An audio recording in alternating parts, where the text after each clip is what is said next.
Coach, what's the mood and atmosphere been like around the facility the last 72 hours? It's been tough. It's been tough on coaches and players and everyone.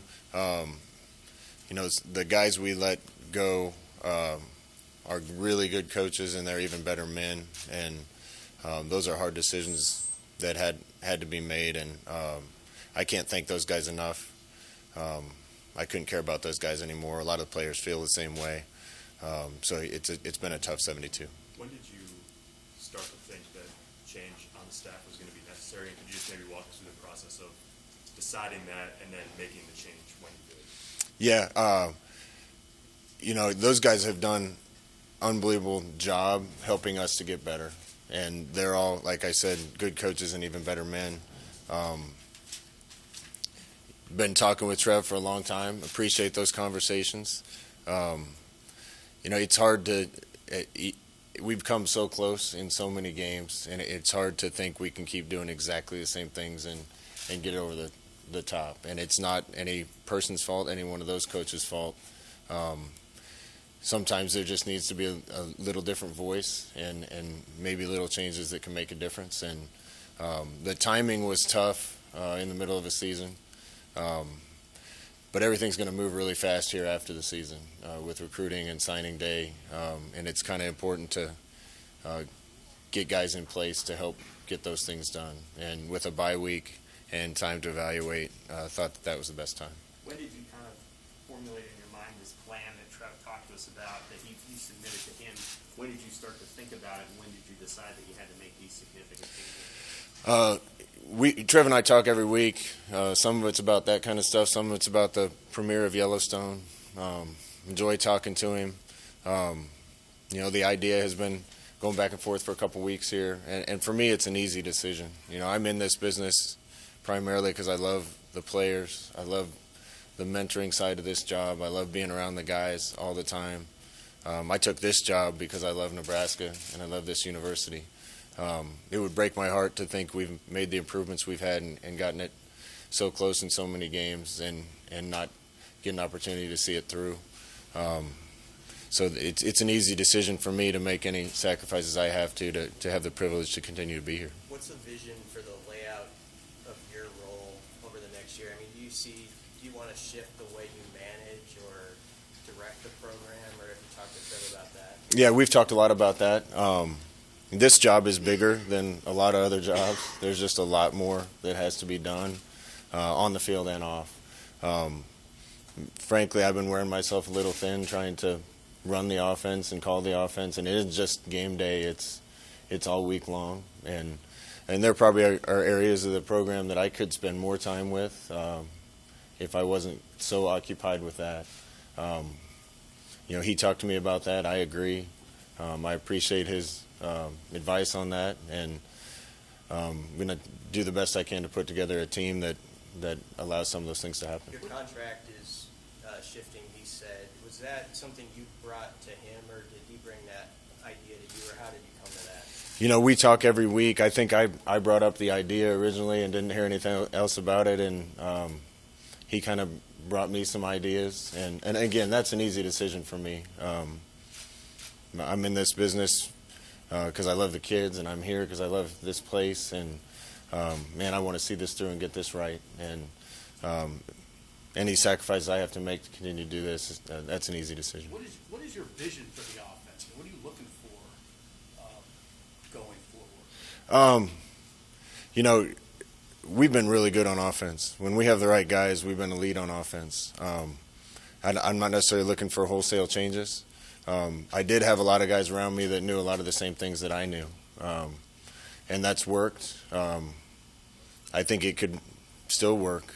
Kind of looking for some fresh ideas to help, not necessarily wholesale changes, but if we think that gives us the best chance to get a little better, then we will. So kind of in the early stages of identifying people, have a pretty good idea of what I want it to look like, and we'll see where we land. How quickly do you want to assemble that staff based on recruiting and transfer portal and all that? Well, the sooner the better, but there's a lot of people with jobs in other places, and I imagine nothing can be done until after season's over. So, right now, we got some really good support staff here.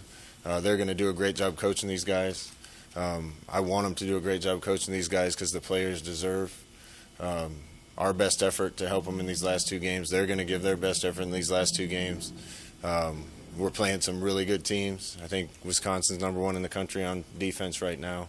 So that's where my focus is right now. And when I get free time from that, doing my best to identify some possibilities. Is there somebody helping you with identifying possibilities? There's a lot of people helping me with identifying possibilities. But at the end of the day, these were my decisions, and then they will be going forward. Scott, do you want to hire a full-time special teams coach in these 4 hires, or what's your plan there right now? Potentially. I'll tell you what, Mike Dawson has done a great job running the special teams. Obviously, he has people in the building that are helping him in the office with that. But our special teams have vastly improved. Our specialists, we need to continue to get better in those roles. But our coverage units, when you watch the tape and compare to where we've been, I'm really happy with the progress we've made there.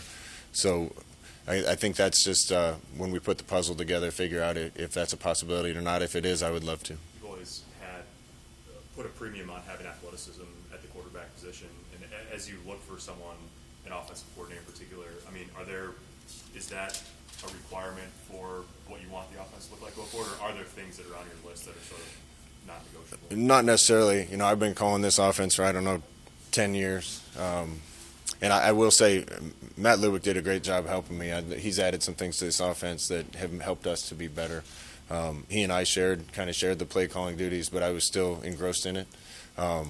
If I'm going to turn it over to somebody, I just need somebody that has done it and that I can trust to put our heads together and put the best of what they do with the best of what we do, and then let him run with it.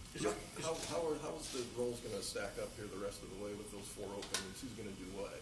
Yeah, Coach Held has done a great job with the running backs. Coach Brown is going to take over there. Obviously, Ron Brown is experienced and done a great job. Steve Cooper is going to be with the quarterbacks. Coops helped us a lot in the office and has been an offensive coordinator before. Mike Casano is going to take over at receivers, and Frank Verducci, who has a lot of experience, is going to be leading the offensive line. Do you have an update on JoJo? I know he had the surgery and whatnot. Kind of what's his outlook going forward? Yeah, I don't want to comment on that out of respect to JoJo. I'm going to let him kind of do that and make an announcement, and I had that agreement with him. Guys like him have poured so much and given so much to this university and this program that he kind of wanted to do it in his own way, and I'm going to let him do that. Do you feel like you'll have everybody else, regardless of JoJo, that is going to stick with it the next 2 games? Yeah, I do. Other than just things that happen and little tweaks and injuries here and there, this team is a high-character team. They got a lot of grit, and these guys will keep fighting. And when you go through hard times, you don't have much choice but to give up or come closer together, and I know this team will come closer together. I'm just trying to get drilled down on how difficult is it for you to turn over an offense to somebody? That's your deal, right? Yeah, it's not going to be easy. I got to find somebody that I trust, and I'm always going to have. I'm an offensive guy. I'm always going to have something to do with it. There's things about being coach in Nebraska that I haven't been able to enjoy because of all the time that I've been spending, trying to fix problems and dig ourselves out of a hole and get the team better. And I have to spend a lot of time offensively too. And not that I didn't have the right guys. Again, I can't say enough good about them. But I need to be able to really trust somebody. I'll still be involved, but that'll take a lot off my plate and I think help me be even better in some other areas. What have you come to appreciate about Trev in those meetings that you've had? I mean, he certainly has a great affinity for you. So what have you come to appreciate in those meetings about your conversation? Sam, first of all, I just appreciate the conversations. And anytime, I'm not an arrogant guy. I don't think I know everything. And when you're done learning, you're done growing.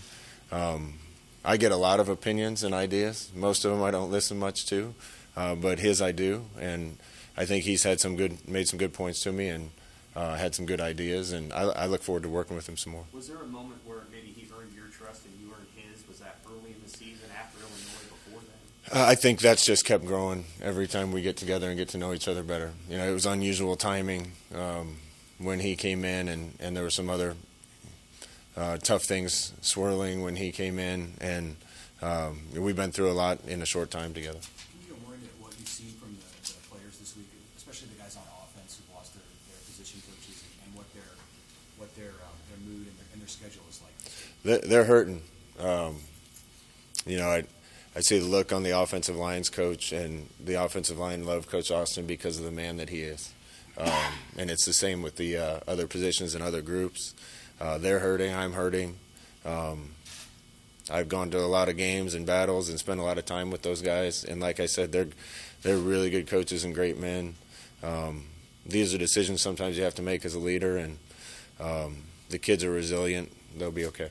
What- One what- coach that you did retain was Sean Beckman. Can you speak to the choice to keep him on staff? And I know he came with you from UCF as well. Yeah, there's so much that goes into these decisions, and coaches have to fill a lot of roles. They have to coach, they have to mentor, they have to recruit, they have to get their guys to play well and execute. Sean Beckton is, I think, a lead at all those things, and if we're going to have any continuity with some of the really good things we're doing on offense, we needed some people here that know the scheme and can help take it forward in the next step. You've worked with Mario for a long time and have spoken really highly about his ability to develop quarterbacks. Have you seen enough growth in that room this year in particular, and what is it going to take to have that room operating at a really high level going forward in the future? Yeah, you know, these are tough. If you look at our games, it's rare that you can find a game where you say, man, if you change that play, you win a game. You know, we have 5 of those. Mario has done an unbelievable job getting our quarterbacks right mechanically. Those guys go into the game knowing every read, every possible thing that could happen, every protection, the detail that he coached with. He was in the office every morning at 3:45, every day. That was his level of commitment and his passion for what he did. And sometimes when you come up a play short, that's the business. He's gotten Logan Smothers throwing a lot better than he did when he showed up because of his knowledge for the position. He's done good things with Adrian, great things with Harburg. I've seen him do great things with our quarterbacks in the past. Again, this is not his fault. Sometimes doing the same. That being said, sometimes doing the same thing over and over and expecting different results isn't a possibility. Would you expect to have a QB specific coach going forward, or is that something in the reshifting that even you could take on? Yeah, I certainly would love to do it. As I'm trying to kind of back away from some of those roles a little bit, that probably doesn't make a ton of sense. But I have to see how the whole puzzle fits together. The first person I'm looking for is the offensive coordinator, and we'll fit the puzzle together from there. Scott, I wanted to ask you to follow up. You said something a couple minutes ago about not being able to enjoy the things that go with being a Nebraska coach. What exactly are those things? You know, this was I think people know, and it's not intended at anyone that was here before. This was a big fix. And I put my absolute heart and soul into this to get it where I want it and where the state wants it.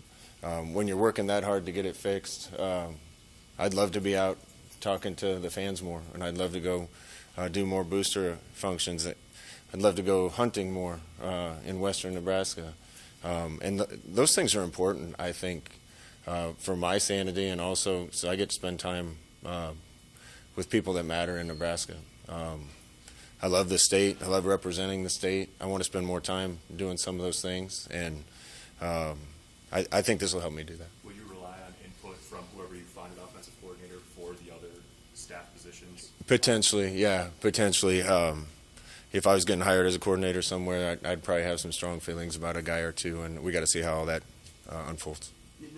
Everybody stayed on the team, right? Did anybody leave in the last 2 days? No, nobody's left in the last 2 days. We had a couple people with some family issues that weren't here today, but we had a spirited practice today. The guys had fun being around each other. and we're going to get back together on Sunday night, practice Monday morning. All right. Thank you, guys. Thanks.